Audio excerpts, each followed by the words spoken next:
स्मरणं पादसेवनम् अर्चनं वन्दनं दास्यं सख्यमात्मनिवेदनम्। पिताजी भगवान की भक्ति करने के लिए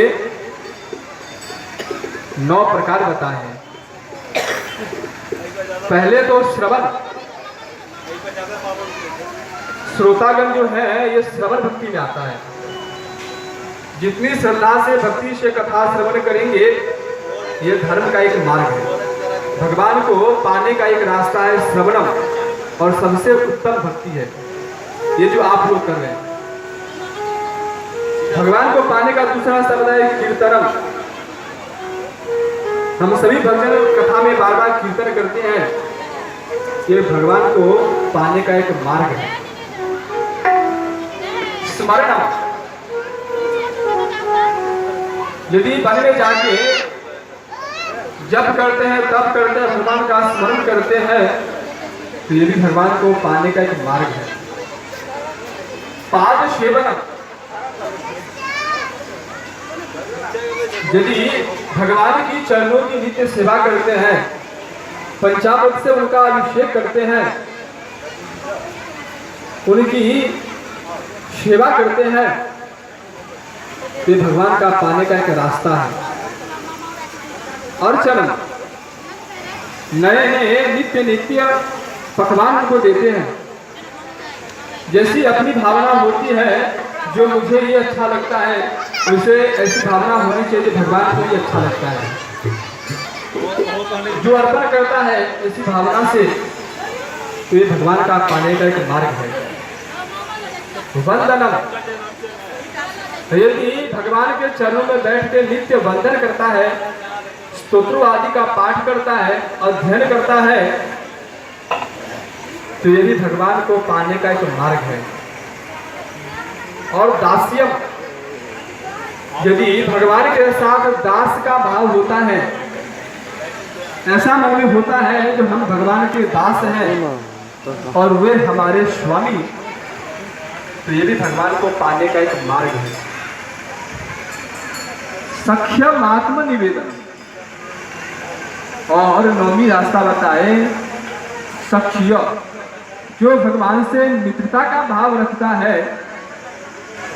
आगे कथा है कि सुदामा की तरह, सुदामा के मन में ये नहीं था ये हमारे प्रभु हैं, सुदामा जी के मन में तो ये था ये हमारे मित्र सखा है बचपन की।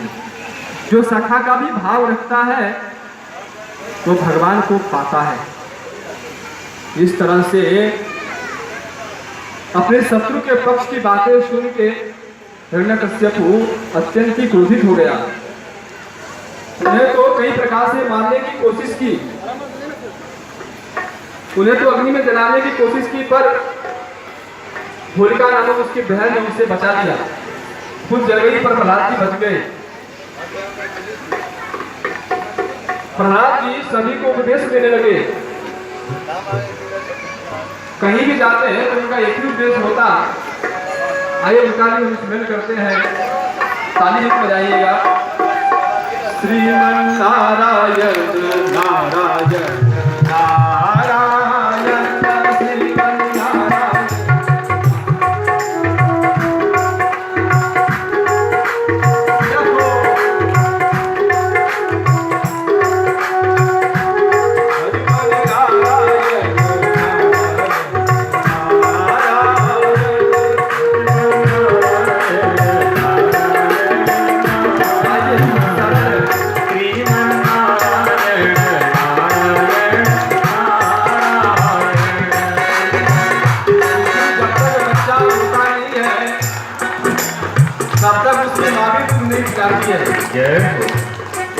इसलिए जब तक भगवान का नाम नहीं लेंगे तब तक ये कृपा बरसेगी कैसे।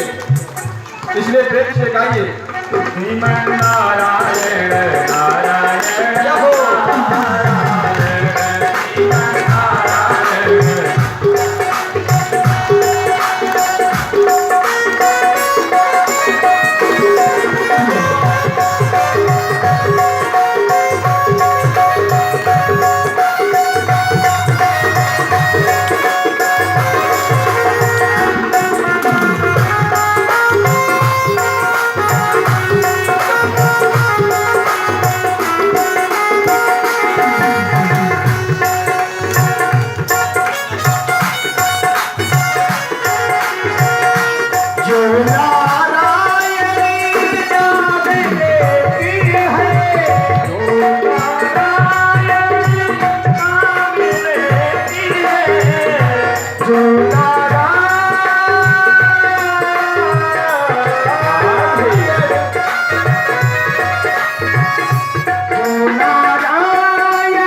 जय जय श्री राधे। जब भगवान की नाम ले रहे थे प्रहलाद जी महाराज, उनके पिता क्रोधित हो गए और उनका जो पुत्र मोह था वो खत्म हो गया और मारने के लिए उद्यत हो गए। जैसे ही मारने के लिए उद्यत हुए, उसे प्रहलाद जी बोले, पिताजी, मृत्यु और जन्म ये सिर्फ भगवान के मर्जी से ही होता है। आप में क्या सामर्थ्य जो हमें मृत्यु दंड दे सके आप? हिरण्यकश्यपु जी तो और क्रोधित हो गए और बोले, इतने विश्वास है अपने भगवानों पे, तो क्या इस खम्बे भगवान है? प्रहलाद जी ने आंखें बंद कर दी और बोले, हाँ है। जैसे ही गदा हिरण्यकश्यपु चलाया वैसे ही भगवान निकले, बोले, नरसिंह भगवान।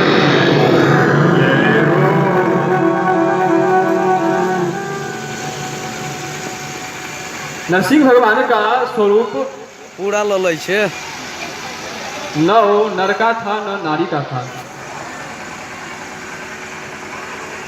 न वो किसी जानवर का था और न किसी दोनों आदमी के।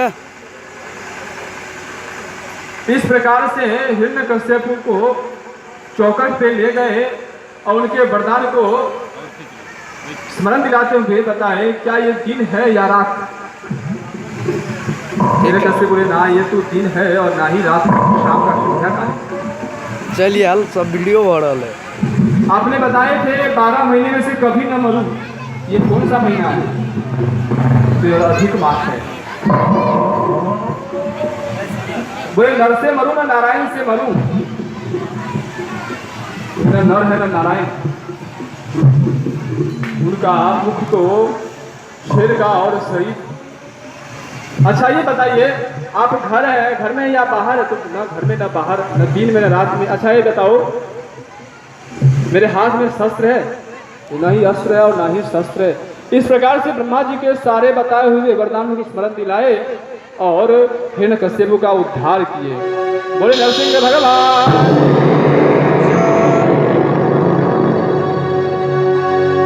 उद्धार करने के बाद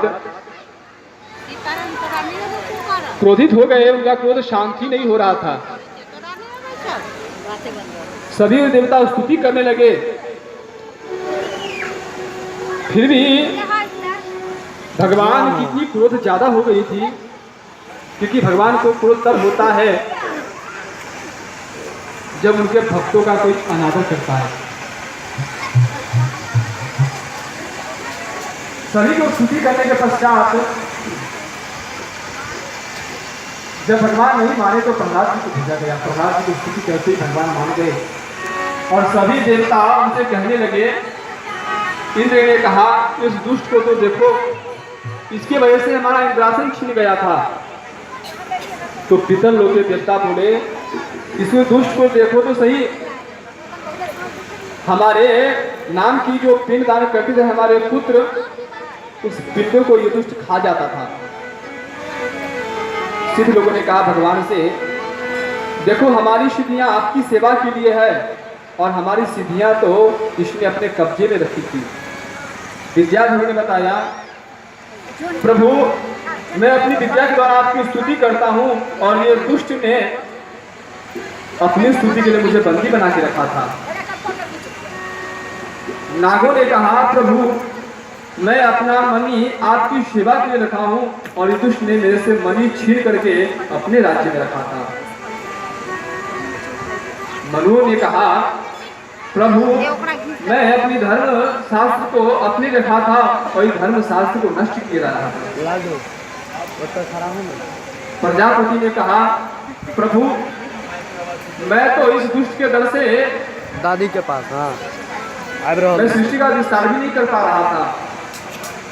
गंधर्वों ने कहा, मतिया दीदी जो मैं स्तुति करता हूँ सिर्फ आपके लिए और इसने तो इस दुष्ट ने अपना गुलाम बना रखा था मुझे।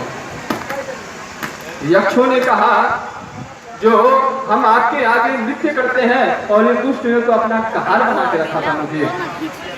और अंतिम में किन्नरों ने कहा, जो ये दुष्ट तो मुझे बेगारी बना के रखा था। इस प्रकार सभी के द्वारा स्तुति करते हुए प्रहलाद जी की स्तुति करते हैं,